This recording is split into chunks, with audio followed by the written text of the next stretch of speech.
one of those guys they were missing is small forward DeAndre Hunter, who missed 11 games nursing a knee injury and to be present for the birth of his daughter. Now, today, DeAndre turned 27, and the way he played gave, it's my birthday, and I can ball if I want to. First up, the visitors had a really rough start to the season. 12 straight losses, the worst start in franchise history, but they've turned it around, and they come into tonight with 5 straight wins on the road. As the weather's gotten colder, so has the Atlanta Falcons offense. In their last loss to the Denver Broncos, the team only put 6 points up on the board and consistently stalled after crossing the 50-yard line. Victorian novelist Charles Dickens has been gone for a long time now. But what we saw from the Atlanta Falcons today in their 17-13 loss to the Chargers was a tale of two teams, the defense and the offense. Now, the defense, they did everything they were supposed to do and didn't give up a single touchdown on the day. And the offense played well on paper. They doubled up the Chargers in total yardage and possessed the ball for 12 more minutes. But it was 4 interceptions by QB Kirk Cousins that stifled any momentum that they could build. Cousins credited the Chargers defense for mixing up their pass rushes and keeping him guessing in the backfield. Now, looking ahead, the Falcons play a really good Minnesota Vikings team. And head coach Raheem Morris was asked if he plans on sticking with Cousins as his starting quarterback. His answer? Yeah. Kirk Cousins was brought here to put us in a playoff position, and we've still got everything right in front of us. The CAA is as competitive as it's ever been. Monmouth comes in here rebounding the ball extremely well as a team. Their bench has been on fire offensively, and then on the flip side for the Tribe, every game they've won here at home has been really hard to come by, super gritty wins, but they continue to be anchored in their defense. I like to call her the stickiest glue you'll ever see on a basketball court, Andrew. She's a master of the momentum plays, loose balls, charges. We've seen that lob connection with Anahi Cauley, but she's just a very consistent, level-headed leader for a team that's really trying to iron out some more kinks. She's nothing to play with. The senior guard out of Gaithersburg, Maryland, an extremely savvy ball handler, comfortable against one-on-one pressure, like we know William & Mary likes to apply. And she has excellent court vision, is able to make those lobs and skip passes that might be hard for other kind of players to make. And in the third and fourth quarter at Hampton on Friday, played a pivotal role, barrage of points and assists to lead them to that win. Yeah, her third start, her first since November 15th of last year. She made the most of it, Andrew. She was in a battle with Hofstra's two bigs the entire game, but found a way to command the boards. In the post-game press conference, she said rebounding is a matter of will and want, and she wanted it. She had a game-high 8 rebounds for the Tribe. We've got Kaylin Immel handling the ball at the top. A lot of ball pressure from ASU in every game this season. And you see in the back, these 3 off-ball defenders are very ready to step in and help or to cut off Kaylin Immel's passing angles as she tries to drive the paint and make something happen. Brianna Sanders gets stuck in the backcourt here.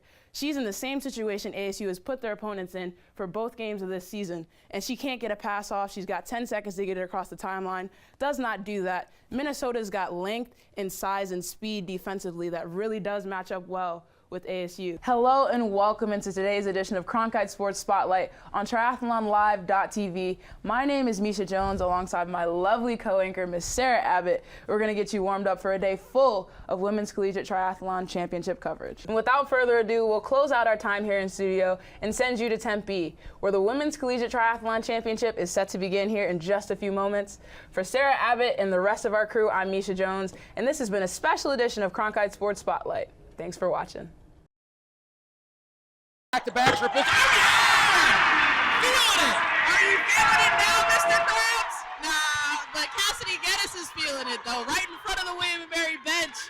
The hot hand on the floor is Cassidy Geddes, Misha. Yes, it is, and I hope you folks at home caught that SpongeBob reference. If you didn't, go look it up. You know, I think I called Mikeska kiddo earlier today. What we just saw from her, taking that elbow to the chops, that was not giving kiddo. Big Bucket Bella. I think that's what we're going to call her this season. I like that. I like it. You know, if she's wearing number 5, we got to give her a fire nickname. That's you already right. know. That's just nasty. That's just nasty, Sid. Go ahead. She's got the touch now, too. My goodness, it's contagious. It's time to bring back Bella's nickname. You remember what it was last season? Big Bucket Bella. And you know what that was? Thought you had me there. Thought I got you. And Vanessa Blake, Andrew, cool connection to William & Mary. She is actually a marketing intern at Ball and AI, which is the company founded by the homie and former Tribe women's basketball player Nyla Pollard that delivers AI-powered scouting tools geared towards coaches and players for recruiting and scouting. How cool is that? That is a pretty neat connection. Possession will belong to William & Mary. Looked like little kids just tumbling down a hill there for a second, Andrew. Everybody rolling over themselves. There have been times Monmouth has handled this William & Mary pressure extremely well, and times they've just straight up thrown the ball away. And that time, they didn't throw it away, but they walked it away. A travel call on Sandrine Kleska. Not only was she tough with that finish, she almost didn't even have the ball on the entry pass. It was kind of an errant pass. She went out there and snagged it like a free safety. But how about this drive to the middle on Beckwith? Takes the contact, just scooping that thing, falling away from the basket. Nascimento, long two, got it. Great decision. She made a ball fake, the defense relaxed, backed up off of her. Okay, I'm gonna pop that in your face. That is all Kayla Rolfe, folks. She saw Lonnie Brown playing her best one-on-one defense, saw Keyshawn Washington might get the best of her, came over and trapped, and man, Riley Casey and Sydney Wagner, who else do you want running a fast break? Would love to see her, she gets to the free throw line, but again, would love to see her, just like earlier in the first quarter, get into your defender's body, force that contact, force that issue. Oh, and now she's not going to the line. More of a reason to force the issue with the contact. The name of the game for post players is positioning, right? If you don't necessarily have the height, if you don't necessarily have that crazy bounce that some post players are just gifted with, it's about positioning. And she understands where she needs to be, where she can get leverage for certain entry passes, for duck-ins. She's just a high IQ basketball player. I think the sky's the limit for Anahi Cauley. You saw there, she's taking a jump floater at the CAA logo as a forward at her stature with her athleticism. I think she could take a big step for Coach E in this William & Mary squad this season on the offensive and defensive ends, frankly. Beckwith on the handoff. Cassidy, long two, got it to end the runs. First points of the quarter for William & Mary. Love that decision by Geddes. You get the ball on a handoff from KB. Instead of trying to force the issue in the paint, you take what the defense gives you. Nobody comes up off that screen. Cool, pop it in their face. And how? This is what I was talking about, Andrew. She just finds little ways. When she has her opportunities on a face cut right there, nobody guarding her. Easy left-hand layup. Speaking as someone who threw out their back on their 23rd birthday on a longboard, please wear your helmets, your pads, all that good stuff. Yeah. Even if you think you're young and spry, you'll be humbled eventually.